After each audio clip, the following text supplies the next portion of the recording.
F hub వారి P and the flea గచ్చిబౌలిలో December 15న రాహుల్ సిప్లిగంచే Oscar range live concert. For booking contact.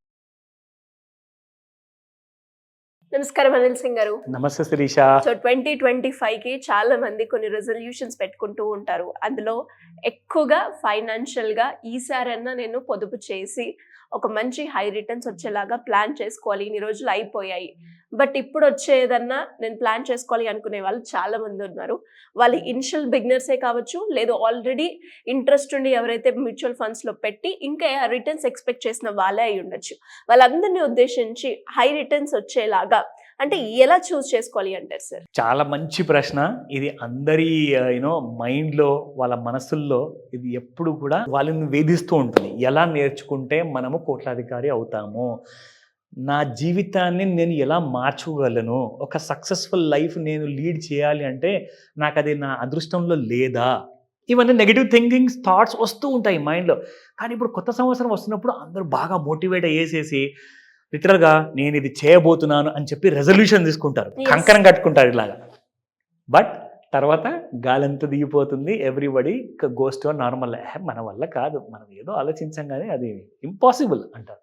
నిజంగా నేను చెప్తున్నాను, మీలాగే ఒకవేళ భారతదేశంలో అందరూ అనుకోని ఉంటే ఎవరైనా కోట్లాధికారి అయ్యేవారా? కానీ ఆ కంకణం కట్టుకునే అవసరం లేదు.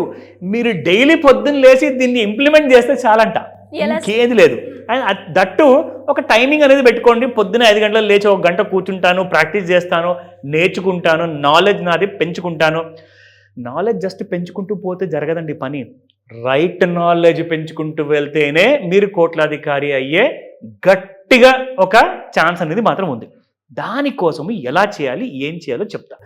సో ఫస్ట్ అండ్ ఫార్మోస్ట్, అందరూ వీడియోస్ నేను చాలా చూసా, లిటరల్లీ అందరూ కూడా రికమెండ్ చేస్తున్నారు, సార్ మ్యూచువల్ ఫండ్లో ఇన్వెస్ట్మెంట్ చేయండి, మీరు ఒక ఉద్యోగి, మీరు ఒక వ్యాపారస్తులు, సో మీకు చాలా ఉంటాయండి రోజుకు, మీకు తెలియదు కదా, మీరు ఎడ్యుకేటెడ్ కూడా ఫైనాన్షియల్ విషయంలో కాదు కదా, మీరు ఒక చార్టర్డ్ అకౌంటెంటా, మీరు ఒక టెక్నికల్ అనలిస్టా కాదు కదా, మరి అలాంటప్పుడు మీరు మ్యూచువల్ ఫండ్ మీద వదిలేయండి, వాళ్ళు మీకు రిటర్న్స్ ఇస్తారు. ఇదేదో ఆలోచన బాగుందండి, నేను ఒప్పుకుంటా, కరెక్ట్. మ్యూచువల్ ఫండ్స్లో మీరు పెడితే ఒక్కొక్కసారి లాసులు రావచ్చు, కానీ ఇప్పుడు మార్కెట్స్ బుల్లిష్గా ఉన్నాయి కాబట్టి మంచి ప్రాఫిట్ కూడా వచ్చే అవకాశం ఉంది. సో మీరేం చేస్తారంటే, ప్రాఫిట్ వస్తుంది అంటే మీరు కూడా ఖచ్చితంగా అలాంటి మ్యూచువల్ ఫండ్లు అనే ఏదైతే చెరువు ఉంటుందో, సముద్రం ఉంటుందో మీరు దూకుతారు. సరే 1,00,000 పెట్టారండి, ఒక 10,000 పెట్టారండి, ₹1,00,00,000 పెట్టారండి, దానికి 50% మీరు సంవత్సరం తర్వాత, అంటే ఒక 10 సంవత్సరాల యావరేజ్ రిటర్న్స్ చూసుకుంటే ఫస్ట్ 1 ఇయర్లో 20, సెకండ్ ఇయర్లో మీకు 30, 35, 40, 45, అలా ఒక 10 సంవత్సరాలు కలుపుకుంటే యావరేజ్ రిటర్న్ మీకు ఒక 50% వస్తే, దేవుడా నేను పెట్టిన ₹1,00,00,000కో ₹1,00,000కో నాకు 50,000 ఆర్ 50% నాకు రిటర్న్స్ వచ్చింది కదా అని చెప్పి సంతోషపడతారు. అలాంటి సిచ్యువేషన్ గురించి మీకు ఇప్పుడు ఎగ్జాంపుల్ ఇస్తా. కానీ నేను చెప్పినట్టు మీరు చేస్తే, నేర్చుకొని మీరు చేస్తే మాత్రము 50% కాదండి, మీరు కనీసం 600% నుంచి 1200% వరకు మీరు సంపాదించగలుగుతారు. రికమెండేషన్ కాదు, నేర్చుకుంటే పవర్ ఆఫ్ నాలెడ్జ్ వల్ల ఎంత ఎక్కువ డబ్బు వస్తుంది అన్నదే నేను మీకు చూపించబోతున్నాను. ఎగ్జాంపుల్ జాగ్రత్తగా చూడండి. నా శిరీష, ఫస్ట్ అండ్ ఫార్మోస్ట్ ఏంటంటే, ఇది ఒక వెబ్సైట్ అండి. ఆ వెబ్సైట్లో వాళ్ళు మనకు డబ్బులు పే చేయట్లేదు, మనం వాళ్ళ పబ్లిసిటీ చేయట్లేదు ఇక్కడ, బట్ ఇన్ఫర్మేషన్ కోసం అని చెప్పేసి ఈ వెబ్సైట్ని మనం చూపించడం జరుగుతుంది ఇక్కడ. సో ఇక్కడ మీకు Invesco India mid cap fund direct plan growth అని చెప్పేసి ఉందండి. సో ఇక్కడ మనం చూసుకుంటే వీళ్ళు యావరేజ్గా చూసుకుంటే అగ్రిగేట్ రిటర్న్స్ 50.68 ఇచ్చారు, అంటే దాదాపు 51% ఇచ్చారండి. అంటే 1,00,000 పెట్టిన వాళ్ళకి 50,000 వచ్చాయి ఒకటే సంవత్సరంలో, అంటే 50% ప్రాఫిట్, అంటే 12 monthsలో సూపర్, వెరీ గుడ్. దాదాపు మీరు కాదన్నా కానీ 4% వరకు మీకు వచ్చింది పర్ మంత్, గ్రేట్ కదండి అంటారు. కానీ నెలకు 4% వచ్చిందని చెప్పేసి యావరేజ్గా మీరు అనుకుంటున్నారు కదా, నెలకి 40% వస్తే ఎలా వస్తుంది? సంవత్సరానికి 400% వస్తే ఎలా వస్తుంది? అది పాసిబులా?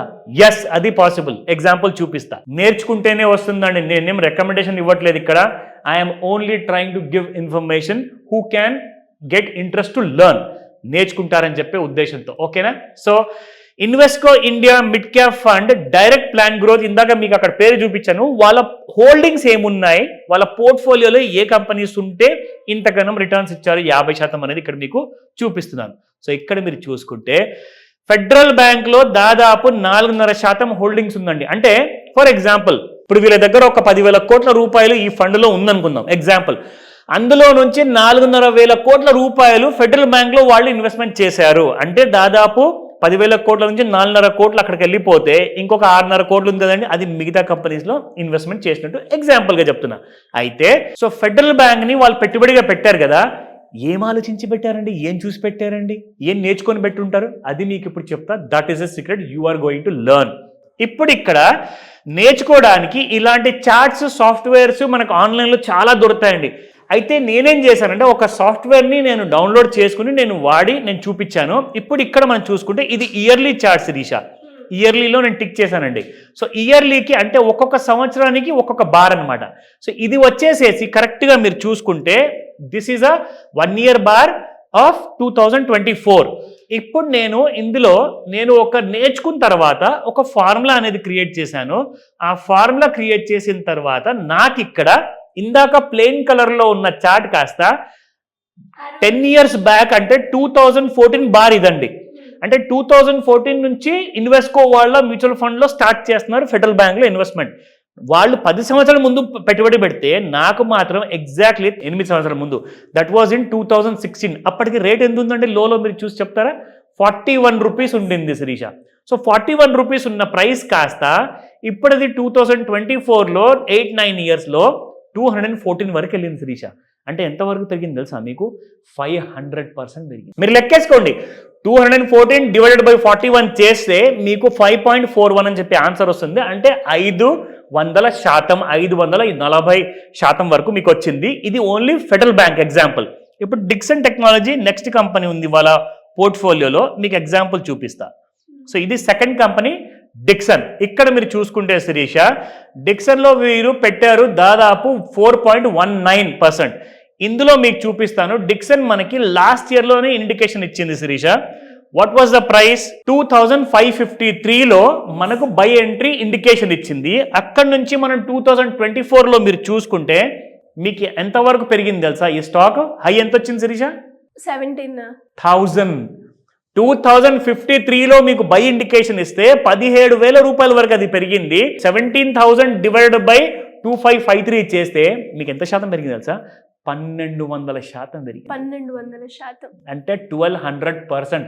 నెట్గా చెప్పాలి అంటే 1,192% పెరిగింది. అది మీకు 50% ఎక్కువ అనిపిస్తుందా, ఇప్పుడు 1,200% ఎక్కువ అనిపిస్తుందా? ఆబ్వియస్గా 1,200%. సో 1,00,000 పెట్టిన వాళ్ళకి 50,000 వచ్చిందంటే హ్యాపీ ఫీల్ అవ్వకండి. 1,00,000 పెట్టిన వాళ్ళకి 12 లక్షలు వచ్చాయి, అది హ్యాపీనెస్ అంటే. సో అలా నేర్చుకుంటే మీరు నాలెడ్జబుల్ అవుతారు. పవర్ అనేది మీ చేతుల్లో ఉంటుంది. So go ahead and learn. Great sir. కొత్తగా వచ్చిన వాళ్ళకి ఇదంతా కొత్తగా అనిపించిన ప్రాక్టీస్ చేస్తూ ఉంటే అందులో ఐడియా ఎలా మనం చేసుకోవాలి అన్న అనాలిసిస్కి వస్తూ ఉంటారు. Thank you sir. Thank you so much. Welcome Sirisha.